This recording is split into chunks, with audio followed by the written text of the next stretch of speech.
Fala galera, sejam muito bem-vindos ao canal Cripto Rico. Meu nome é Henrico Vidal e hoje a gente vai falar sobre como que o Satoshi Nakamoto, criador do Bitcoin, já sabia da Ripple em 2009. Sim galera, a Ripple surgiu em 2012, mas o Satoshi já sabia da Ripple em 2009.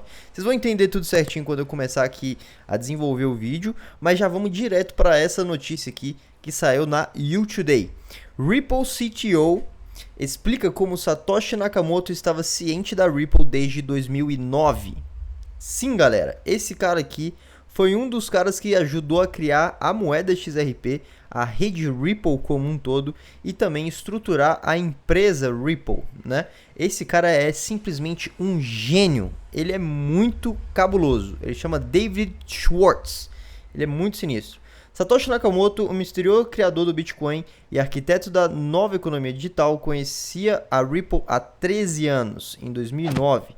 Isso foi revelado em um vídeo de Crypto Eri e um proeminente blogueiro da comunidade XRP, que baseou sua tese sobre a persona de Ryan Fugger. Na opinião do influenciador criptográfico, foi confirmada pelo CTO da Ripple, David Schwartz, né? Aí tem aqui esse tweet que eu vou mostrar para vocês logo menos. Acontece que a Ripple, como sistema de pagamento descentralizado, foi inventado por Fugger em 2004 e foi chamado de Ripple Pay. Com o tempo, Fugger entregou o conceito a Chris Larsen e Jack McCaleb, e o resto é história. Vocês vão entender tudo isso certinho. Na verdade, a Ripple surgiu antes do Bitcoin. E vocês vão entender a diferença entre a Ripple Pay, a OpenCoin e a XRP como a gente conhece hoje, tá bom? Vamos pro tweet.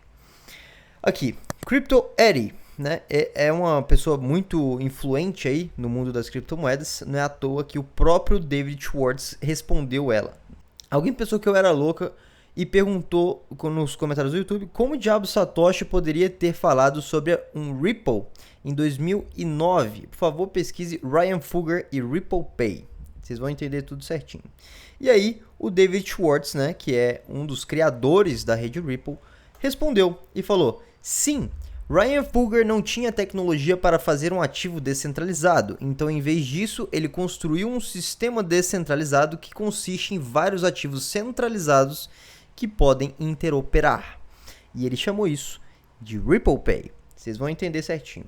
Vamos entender antes um pouco a história da Ripple Pay e da OpenCoin. Aqui eu tô com a página do Wikipedia aberto, né?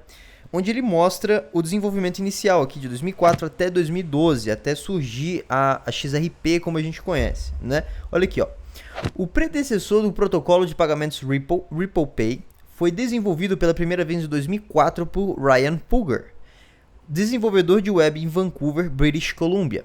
Fugger concebeu a ideia depois de trabalhar em um sistema de comércio de câmbio local em Vancouver, e sua intenção era criar um sistema monetário descentralizado que os indivíduos e comunidades criassem seu próprio dinheiro. A primeira interação de Fugger nesse sistema, RipplePay.com, estreou em 2005 como um serviço financeiro para fornecer opções de pagamento seguro aos membros de uma comunidade online através de uma rede global. Isso levou à concepção de um novo sistema de Jack McCaleb da rede eDonkey, que foi projetado e construído por Arthur Brito e David Schwartz. Em maio de 2011, eles começaram a desenvolver um sistema de moeda digital em que as transações eram verificadas por consenso entre membros da rede, em vez do processo de mineração usado pelo Bitcoin, que depende da blockchain.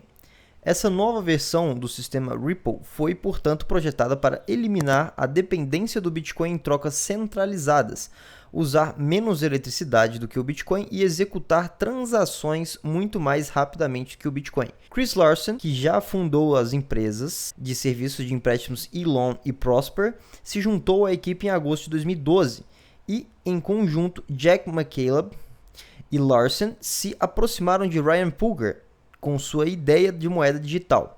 Após discussões com membros de longa data da comunidade Ripple, Fugger entregou as rédeas. Em setembro de 2012, a equipe cofundou a empresa OpenCoin, ou OpenCoin Inc. O OpenCoin começou a desenvolver um novo protocolo de pagamento chamado Ripple Transactions Protocol, RTXP, com base nos conceitos de Ryan Fugger. O protocolo Ripple permite a transferência instantânea e direta de dinheiro entre duas partes. Ou seja, galera, a Ripple, na verdade, surgiu como ideia, como essa forma de transferência entre várias pessoas, um tipo de moeda descentralizada em 2004 com o Ryan Fugger, né?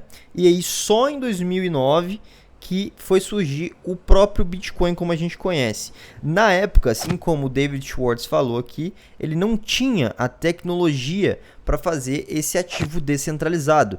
Então, de certa forma, aquilo tudo, aquela ideia toda de uma criptomoeda, de uma coisa usando blockchain, ainda estava muito no início. Até porque o sistema blockchain em si só foi realmente implementado como uma moeda a partir do Bitcoin. Só que aí em 2012 já foi lançada também a XRP, né? O que acontece, gente?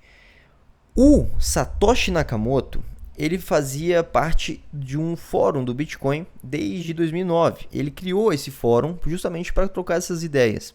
E um certo dia, alguém perguntou para ele sobre a Ripple. Só que a Ripple que eles estavam falando aqui não era a XRP como a gente conhece hoje, tá? Era a empresa Ripple de 2004 do Ryan Fugger, tá? Mas de qualquer forma, tudo isso está conectado, toda a ideia está conectado e se liga no que ele mesmo falou. Vamos ler aqui antes o que o Mike Hearn, né, que foi a pessoa que perguntou isso, perguntou para o Satoshi, depois o Satoshi respondeu isso em abril de 2009, tá?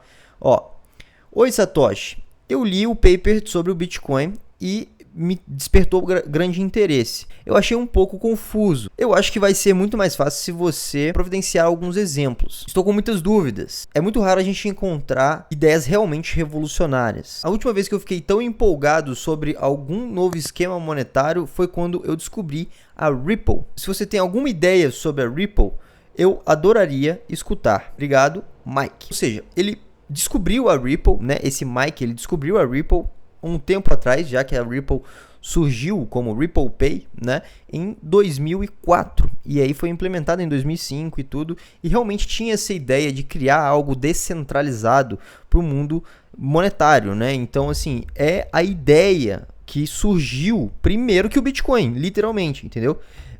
Até aí, tudo bem, mas olha o que o próprio Satoshi Nakamoto falou.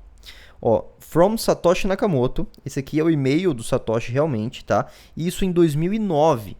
Pra você ter ideia, abril de 2009 é literalmente o início do início do início do Bitcoin. Tipo, quase ninguém sabia. Isso aqui literalmente era, sei lá, algumas dezenas de pessoas que sabiam sobre o Bitcoin e entendiam sobre esse tipo de conceito de moeda descentralizada, né?